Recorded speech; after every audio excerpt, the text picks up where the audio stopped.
Welcome to Sravya TV. ముందుగా headlines చూద్దాం.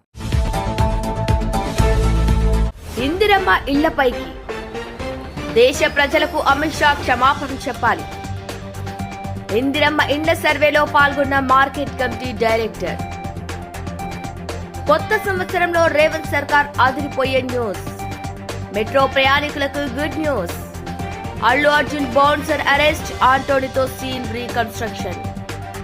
బలపడిన అల్పపీడనం వచ్చే 3 రోజులు వానలే వానలు, పిడుగులు పడే ఛాన్స్. ప్రభాస్ సలార్ సినిమాపై ప్రశాంత్ నీల్ షాకింగ్ కామెంట్స్.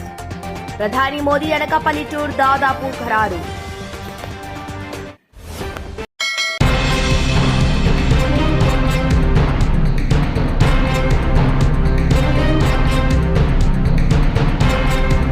రేవంత్ రెడ్డి ముఖ్యమంత్రి అయ్యాక ప్రజాపాలన నిర్వహించారు. దీంట్లో ఎక్కువ దరఖాస్తులు ఇళ్ల కోసమే వచ్చాయి. నాకు 80.54 లక్షల మంది దరఖాస్తు చేసుకున్నారు. దీంతో వారి ఇళ్లలోకి సర్వేయర్లు వెళ్లి ఇందిరమ్మ ఇల్లు యాప్లో వివరాలు నమోదు చేస్తున్నారు. కానీ ఈ సర్వే ప్రభుత్వం ఆశించినంత వేగంగా జరగటం లేదని తెలుస్తోంది. ఇప్పటి వరకు 35% మాత్రమే పూర్తయినట్టు సమాచారం. సంక్రాంతి వరకు క్షేత్రస్థాయి సర్వే ఈ నెలాఖరులోపు పూర్తి చేయాలని ప్రభుత్వం సంకల్పించింది. కానీ మరికొంత సమయం పట్టే అవకాశాలున్నాయని అధికారులు చెబుతున్నారు. నెలాఖరు వరకు కాకుండా సంక్రాంతి వరకు పూర్తి కావచ్చని అధికారులు భావిస్తున్నారు. ఈ సర్వే పూర్తయ్యాక గ్రామ సభలు ఏర్పాటు చేసి లబ్దిదారులను ఎంపిక చేయనున్నారు.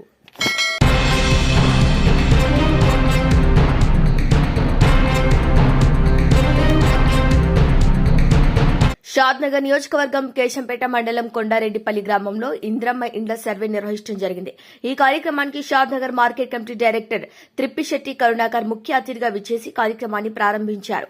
ఈ కార్యక్రమంలో ఆయన మాట్లాడుతూ ప్రతి పేదవాడి కల ఇల్లు అని, ఇలాంటి కల నెరవేర్చేందుకు కాంగ్రెస్ ప్రభుత్వం ముందుంటుందని, గ్రామంలో నిరుపేదలను గుర్తించి గృహ నిర్మాణానికి ఆర్థిక సాయం అందజేస్తుందని ఆయన తెలిపారు. ఈ కార్యక్రమంలో కొండారెడ్డిపల్లి కాంగ్రెస్ ప్రధాన కార్యదర్శి త్రిప్పిశెట్టి సుదర్శన్, తార్నాక శ్రీనివాస్, ఏర్పుల లింగం, దూరం చిన్న శ్రీనివాస్, గ్రామ సెక్రటరీ స్వరూప్, మహేష్ తదితరులు పాల్గొన్నారు.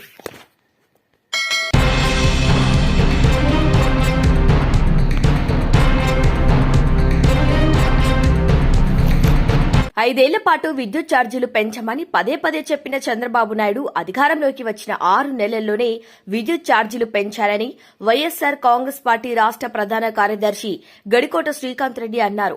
మంగళవారం రాయచోటి పట్టణంలోని వైఎస్సార్సీపీ కార్యాలయంలో ఏర్పాటు చేసిన మీడియా సమావేశంలో శ్రీకాంత్ రెడ్డి మాట్లాడుతూ చంద్రబాబు మోసపూరిత మాటలు నమ్మి ఓట్లేసిన ప్రజలకు కూటమి ప్రభుత్వం విద్యుత్ ఛార్జీల రూపంలో షాక్ ఇస్తోందన్నారు.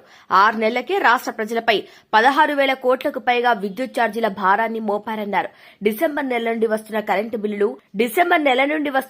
బిల్లులు ప్రజల నడ్డి విరిచేలా ఉన్నాయన్నారు. ఈ ప్రభుత్వంలో ఇప్పటికే నిత్యావసర సరుకుల ధరలు అమాంతంగా పెరగడంతో ప్రజలు ఉక్కిరిబిక్కిరవుతున్నారన్నారు. ఇక ఇదే సమయంలో విద్యుత్ బిల్లులు సైతం తడిసి మోపెడవుతున్నాయన్నారు. పెరిగిన విద్యుత్ బిల్లులను ఎలా చెల్లించాలో తెలియక, సకాలంలో చెల్లించలేక ప్రజలు అవస్థలు పడుతున్నా కూటమి ప్రభుత్వం తమకేమీ పట్టనట్లు మిన్నుకుండిపోతుందన్నారు.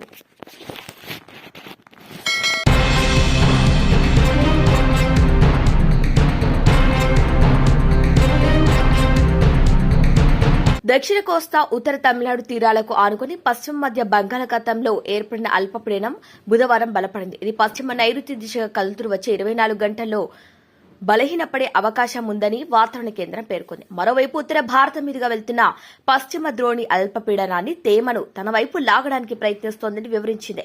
దీనికి అనుబంధంగా నైరుతి బంగాళాఖాతంలో సముద్ర మట్టానికి 4.5 కిలోమీటర్ల ఎత్తులో ఉపరితల ఆవర్తనం కొనసాగుతోంది.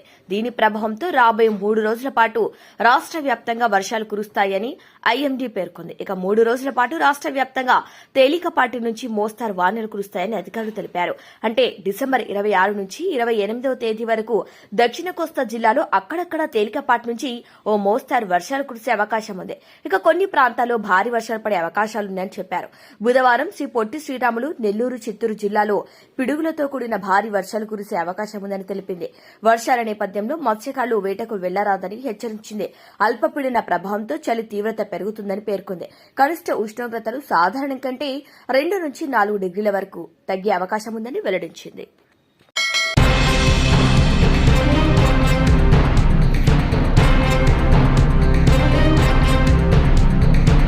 ప్రశాంత్ నీల్ దర్శకత్వంలో pan India super star Prabhas నటించిన సలార్ సినిమా విడుదలై ఏడాది పూర్తయింది. ఈ సందర్భంగా ప్రశాంత్ నీల్ ఇటీవలే ఓ ఇంటర్వ్యూలో మాట్లాడుతూ సలార్ సినిమా నాకు పూర్తి సంతృప్తిని ఇవ్వలేదు, అందుకే సలార్ 2 కోసం మరిన్ని జాగ్రత్తలు తీసుకుంటున్నాను. ఈ సినిమా నా కెరియర్లోనే ది బెస్ట్ మూవీ అవుతుంది అని చెప్పుకొచ్చారు. Salaar cinema box office performance గురించి ప్రశాంత్ నీల్ మాట్లాడుతూ సలార్ సినిమాతో నేను పూర్తిగా హ్యాపీగా లేను. సలార్ మొదటి భాగానికి నేను చేసిన ప్రయత్నం పట్ల అసంతృప్తిగా ఉన్నాను. చాలా హాలో ఆంధ్ర అనకాపల్లిలో మరోసారి ప్రధాని ఆవాజ్ వినిపించనుంది. ఎన్నికల ప్రచారంలో భాగంగా మార్చి 8న అనకాపల్లిలో పర్యటించారు ప్రధాని మోదీ. ఇక ఉమ్మడి విశాఖ జిల్లా అభివృద్ధికి కీలక హామీలను ఇచ్చారు కూడా. ఇటీవలే నవంబర్ 29వ తేదీన ప్రధాని మోదీ విశాఖలో పర్యటించాల్సి ఉంది. కానీ ప్రతికూల వాతావరణం వల్ల పర్యటన రద్దయింది. అయితే జనవరి 8న ప్రధాని మోదీ అనకాపల్లి వస్తున్నారని బీజేపీ ఎంపీ సీఎం రమేష్ ప్రకటించారు.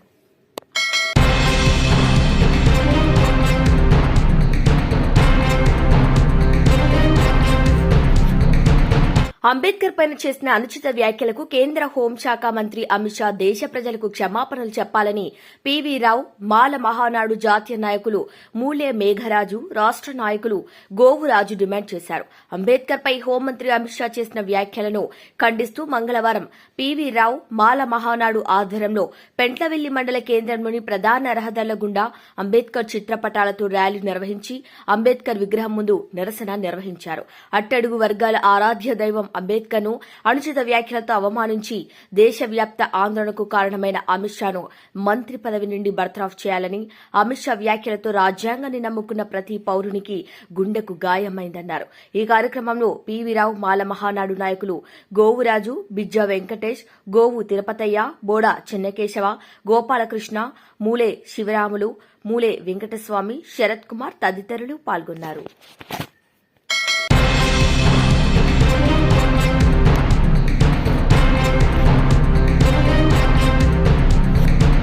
ప్రధానమంత్రి నరేంద్ర మోదీ ఆంధ్రప్రదేశ్ పర్యటన దాదాపు ఖరారైంది. జనవరి 8న ప్రధాని మోదీ అనకాపల్లి వస్తారని పార్లమెంటు సభ్యులు సీఎం రమేష్ ప్రకటించారు.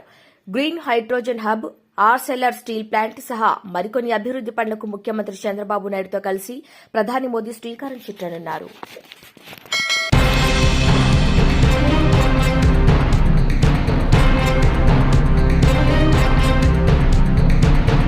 క్రీస్తు జననం మానవాళికి శుభకరమని వైఎస్సార్సీపీ రాష్ట ప్రధాన కార్యదర్శి గడికోట శ్రీకాంత్ రెడ్డి అన్నారు. ప్రేమ, శాంతి, సంతోషాలకు ప్రతీక క్రిస్మస్ అని పేర్కొన్నారు. క్రీస్తు బోధనను అందరూ ఆచరించాలని కోరారు. నియోజకవర్గ ప్రజలకు శ్రీకాంత్ రెడ్డి క్రిస్మస్ శుభాకాంక్షలు తెలిపారు.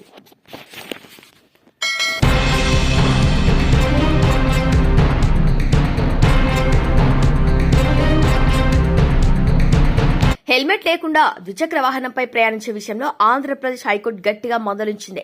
దీంతో రాష్ట వ్యాప్తంగా పోలీసులు హెల్మెట్ ఉపయోగం అవసరంపై అవగాహన కార్యక్రమాలు పెద్ద ఎత్తున నిర్వహిస్తున్నారు.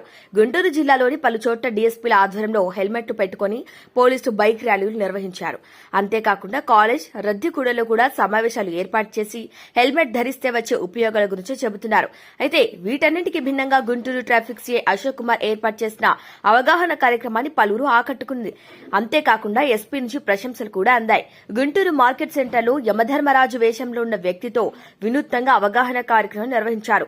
యమధర్మరాజు రూపంలో ఉన్న వ్యక్తి ట్రాఫిక్ కానిస్టేబుళ్లతో పాటే ఉంటూ ఎవరైతే హెల్మెట్ పెట్టుకోకుండా వెళ్తున్నారో వారి దగ్గరికి వెళ్లి హెల్మెట్ లేకపోతే యమధర్మరాజు మిమ్మల్ని ఫాలో అవుతున్నట్లే అని చెబుతూ అవగాహన కల్పిస్తున్నారు. అంతేకాకుండా హెల్మెట్ లేకుండా ప్రయాణిస్తే జరుగుతున్న అనర్థాల గురించి వివరిస్తారు. హెల్మెట్ పెట్టుకుంటే తలను ఎలా కాపాడుకోవచ్చో చెబుతారు. యముడు వేషంలో ఉన్న వ్యక్తి ఇవన్నీ వివరిస్తుంటే బైక్ ప్రయాణికులు ఆసక్తిగా వింటున్నారు. హెల్మెట్ లేని ప్రయాణం అత్యంత ప్రమాదకరమైన విషయాన్ని బైక్పై ప్రయాణించే వారికి వివరిస్తున్నారు.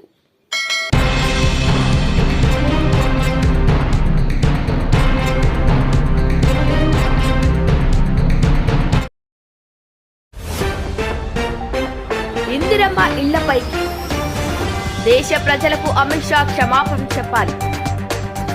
ఇందిరమ్మ ఇండ్ల సర్వేలో పాల్గొన్న మార్కెట్ కమిటీ డైరెక్టర్. కొత్త సంవత్సరంలో రేవంత్ సర్కార్ అదిరిపోయే న్యూస్. మెట్రో ప్రయాణికులకు good news. Allu Arjun bouncer arrest, ఆటోడితో సీన్ రీకన్స్ట్రక్షన్.